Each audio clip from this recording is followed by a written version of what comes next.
Peace, everyone. How you doing? Today's show title is Tupac Murder Trial.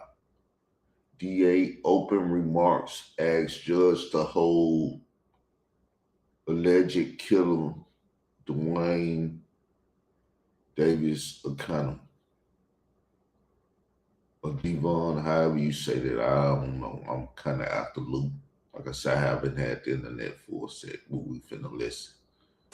And that caravan included Tupac Shakur and Suge Knight. And in that white Cadillac, before the shooting occurs, Duane Davis explains that the driver is Terrence T. Brown. In the rear driver's side is DeAndre Dre or Big Dre Smith. In the rear passenger side is Orlando Baby Lane Anderson. And Duane Davis himself, Keefe D, is in the front passenger side. And this is how Duane Davis explains the murder of Tupac Shakur. Yeah. He's a little bit short right here. Then we came up Harlem at the Long Bay Boulevard. And shit. Here they come that BMW on J. Corner. And brawls, Tupac. I'm like, there you go. Hey, the U-turn. We wasn't supposed to make it. Just swung the U-turn. It was in a little lane. We just pulled up on the side, checked every car to see where they was. So what directed your attention to was some girl shouting at Tupac? Tupac! He gave his son away. Otherwise, they would have gone away. He always got what you want to do. He did a U-turn, so then you pull alongside of it. You got to turn the car. Have you already handed the gun at this point, or at what point do you hand him the gun? I thought he was going to pull on my side. No, that's one of them going to the out, man. You know, he pulled on his side. So you were fitting a blast if you had to, or you were just? Yeah, we would have been on my side, I was there. Okay. So you hand the gun to the back seat. Yeah. You hear my name? Yeah, Dre was like, no. And Lane's like, dude, fuck. So what you hear Duane Davis say, admit that as they see Tupac Shakur and Suge Knight driving to Club 662, Duane Davis, along with Terrence Brown, DeAndre Smith, and Orlando Anderson, decide to make a U-turn, confront Tupac Shakur and Suge Knight. Duane Davis has the firearm. It's a firearm he got from Eric Von Zit Martin, and then he passes it to the back. Duane Davis says that if they were on his side, if Tupac Shakur and Suge Knight were on his side of the vehicle, he would have shot them himself. But because they were on the other side, he handed it to DeAndre Smith. DeAndre Smith, according to Duane Davis, did not want to shoot at that time, so Orlando Anderson shot into that car. Duane Davis explains this over and over again. Literally, on the street. Okay, Lane starts blasting. You say Suge looks over, he sees you. He looks right at you. Yeah. Are you nervous? I just know he does something to say, you know. When he looks over at you, and then, Tupac's busy getting shot. Evidently, the story is Tupac's trying to either get out In the of back seat or something. Yeah, what do you see happening inside that car? I see the bullet going through. Yeah, I thought he was dead. You see, he must have scraped it or something in the head or something. A piece of glass went into his neck right here. Yeah, the thing in the head. A little great. I thought he was dead. Okay. So, I'm sorry, did you guys stop the two girls? Did both stop the car and let them get off? Yeah. And we made the right. Okay, but he stopped what you said, why you cool, let off. Yeah. We made the right and so all the Seagrave and phone. Stupid bitches. We shot their window out and they stopped. So Tupac's trying to jump in the back seat. And what should we? Nothing. He couldn't really look because he was too big, you know. Yeah. One other thing Duane Davis talks about during the murder of Tupac Shakur is that there's a car full of women. I think he calls them broads at one point. Car full of women who are there as well. And you're going to hear from one of them. And what she's going to tell you is that she disagrees slightly with Mr. Davis's rendition of facts. They were in fact communicating with Suge at Tupac's car, but they weren't talking to Tupac, they were talking to Suge. And what she says is she hears gunshots, she sees the white Cadillac flee, and then what Duane Davis interprets as them chasing her, she'll tell you is them just panicking and trying to get away. But she will say they inadvertently follow Duane Davis and the other people in the white car as they are fleeing. After Suge Knight and Tupac Shakur's vehicle is shot, Suge Knight makes a U-turn and heads back to the Las Vegas Strip. The car ultimately can go no further and stops. Police arrive, medical arrive, and you will hear that Suge Knight was grazed in the head and had some glass going in his neck. He ultimately survives those injuries and is released fairly quickly. You'll also hear that Tupac Shakur was shot multiple times, that he was brought to UMC, and that 6 days later, he succumbed to those injuries. And within 24 hours, the Cadillac and the assailants are back in Compton. They stay the night, and they drive right home as though nothing happened. But a war followed them back to Compton.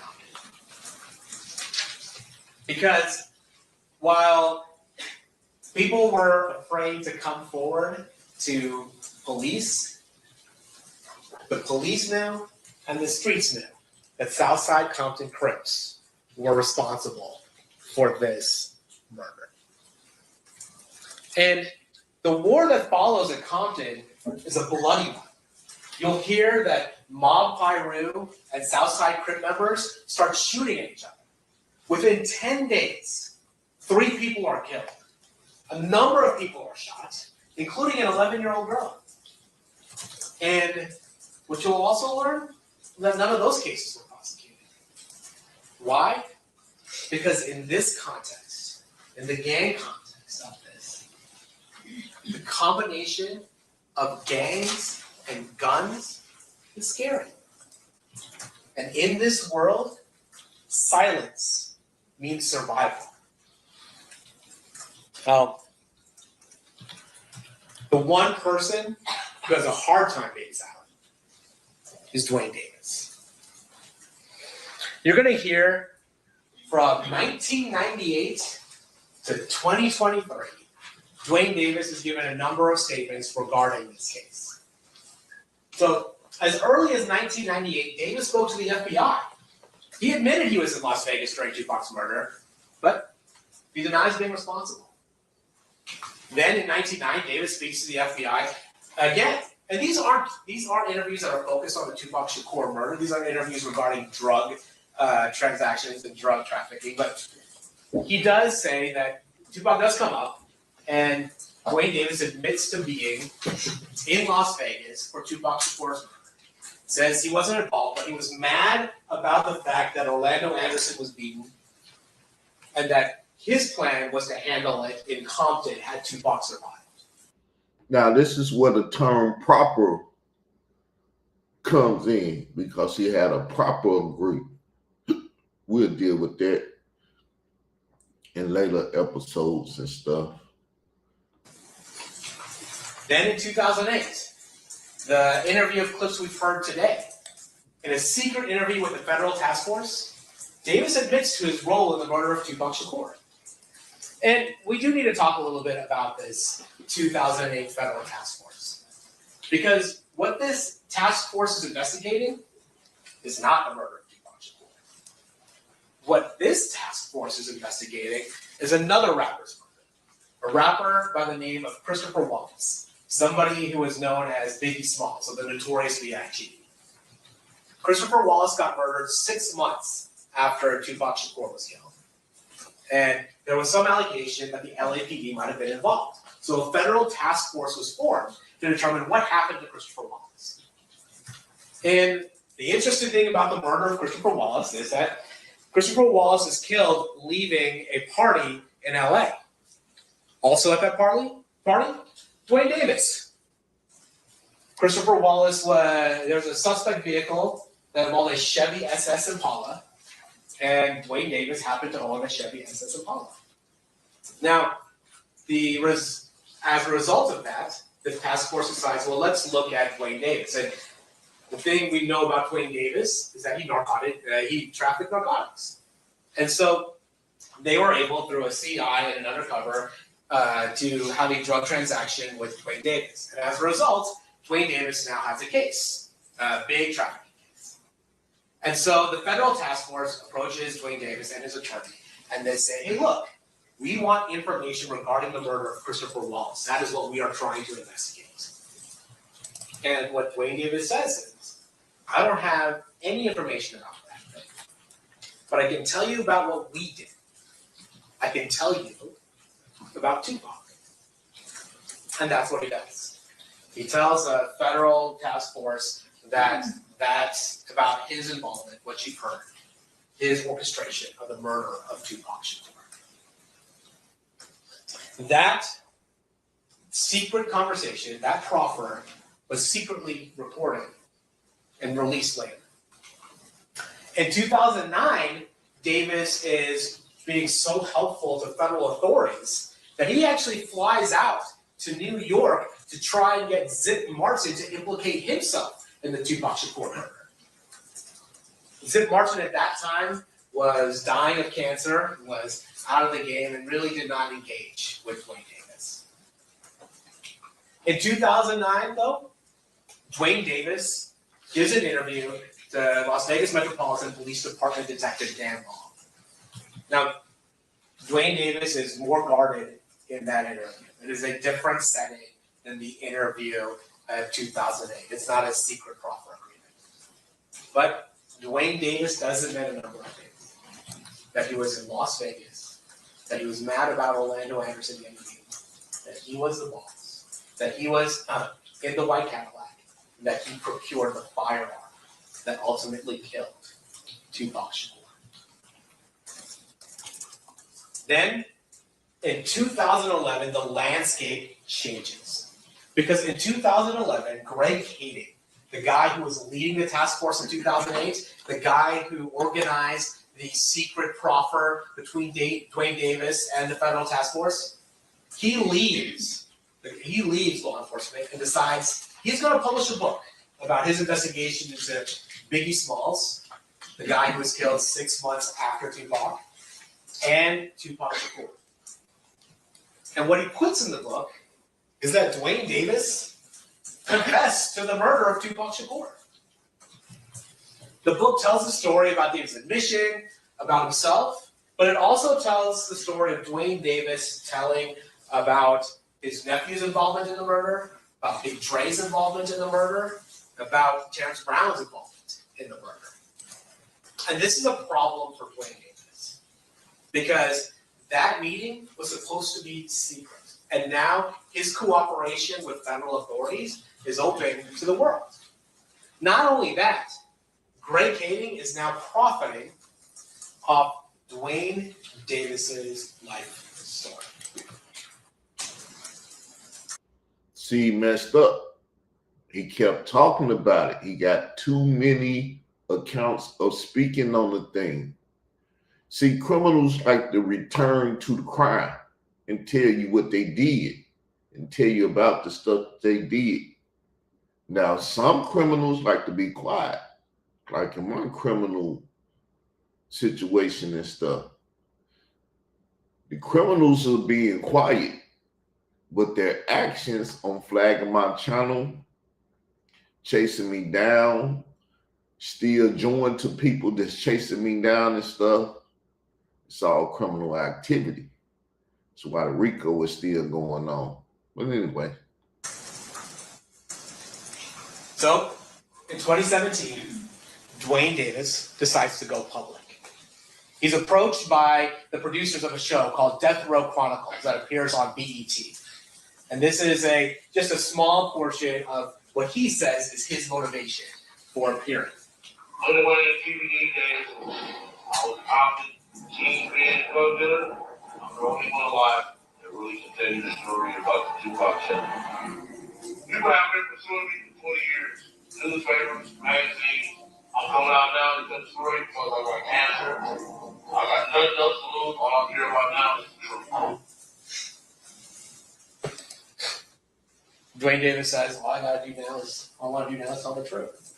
And in the 2017 public interview, he's a little evasive, but he admits to being the boss. He admits to being in the white Cadillac. And he admits to be part of the murder of Tupac Shakur. And when he says he's the only person that can tell what happened, he's right. Because by 2017, Terrence Brown is deceased. DeAndre Smith is deceased. Orlando Baby Lane Anderson is deceased. Terrence Brown was murdered in an unrelated incident. Orlando Anderson was murdered in an unrelated incident. And DeAndre Smith died from. Remarkably, in 2019, Duane Davis then decides he's going to publish his own book. And with regards to the book, it is certainly a lot of self-aggrandizement. But again, the core remains. He was mad about Orlando Anderson the beating of Orlando Anderson, his nephew. He was in Las Vegas. He got the gun. He was in the white Cadillac, and he handed the gun to the shooters. And what you'll notice is a constant thing that always goes through these statements is Duane Davis's visceral anger at Tupac Shakur for putting hands on his nephew. In the book, he says, them jumping on my nephew gave us the ultimate green light to do something to their ass. Then Duane Davis decides that he's going to do public interviews regarding his role in the murder of Tupac Shakur. So you ended up getting in the car with Baby Lane and them? Yeah, the car was on, yeah. We ready to them. Went to the light on Sunset and Flamingo. And dude, we act like he was in a parade or something. And that BMW hanging out with us. Hey, it's Tupac, it's Tupac. And them bitches, shit, they was hollering for him. Yeah, they were that motherfucker. They came up on the side of him. No shit.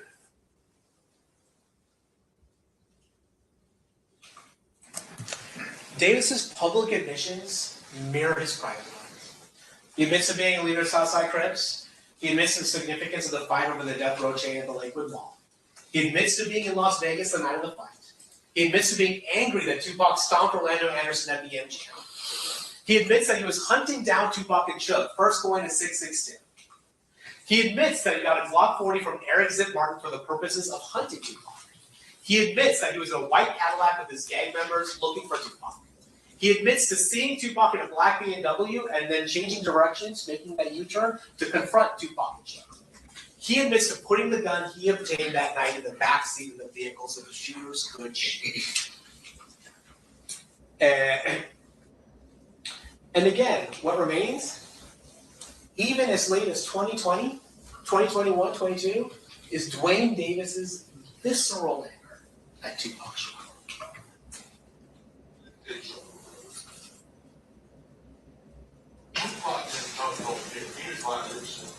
He didn't just, my nephew never jumped on no fucking Tupac.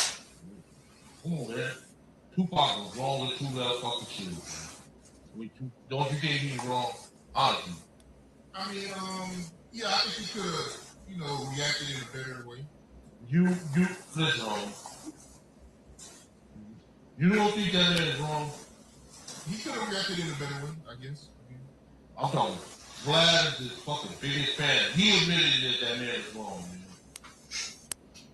I mean, yeah, man, he was wrong, man, but that was all he done out of loyalty, man. Okay, thank you. I appreciate that. He never jumped, my nephew didn't jump on him. He jumped on my nephew. A kid, man. My nephew was a fucking kid. He was grown ass man, dude. You know what I'm saying? He was a fucking kid, dude. That's why he had on the channel. He's a fucking kid, dude. You know what I'm saying? They was wrong. My nephew never jumped on man. They jumped on my nephew. My nephew didn't throw a punch, man. Shit was wrong, dude. Jumped on the fucking kid, dude. And this anger is not just demonstrated publicly, but you will hear as recently as 2024, privately, in a conversation with his son, he talks about his feelings about Tupac Shakur, nearly 30 years after the murder. What I do is I was way out there before him, dude. I know he's Dr. Dre and put them on, motherfucker. Oh, we just a little crackhead, you know what I'm saying? Fucking prison. Get fucking ass.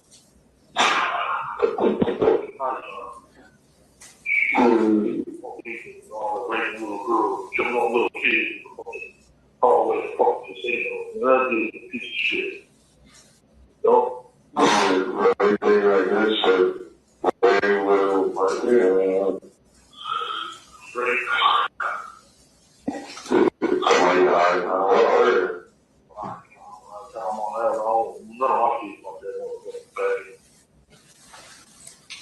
28 years later, that is the visceral anger that Duane Davis had for Tupac Shakur. It did it in 2.5 hours. He took care of what he thought was the proper response. And 28 years later, he still is angry about what Tupac did. On September 7th, 1996, Tupac Shakur publicly, on camera, participated in a humiliating beating of Duane Davis's nephew, Orlando Anderson. Duane Davis knew that in his world, that required a response. And over the years, in private interviews, in public statements, and even in private calls, Duane Davis has repeatedly told us over and over again about the anger he felt and his own role in the revenge drive-by shooting of Tupac Shakur. And now, nearly 30 years later, we're going to ask you to finally hold Duane Davis accountable. That's it, people. That's it. Appreciate you participating tonight, listening in. We will have more audio. We will have more commentary, more statements. Remember, that's day one. That's the defense attorney asking them to hold Duane Davis, Keefe D, responsible for the death of Tupac Shakur. So we will be going in more, listening more. See y'all later on. Leave your comments on the video. Peace.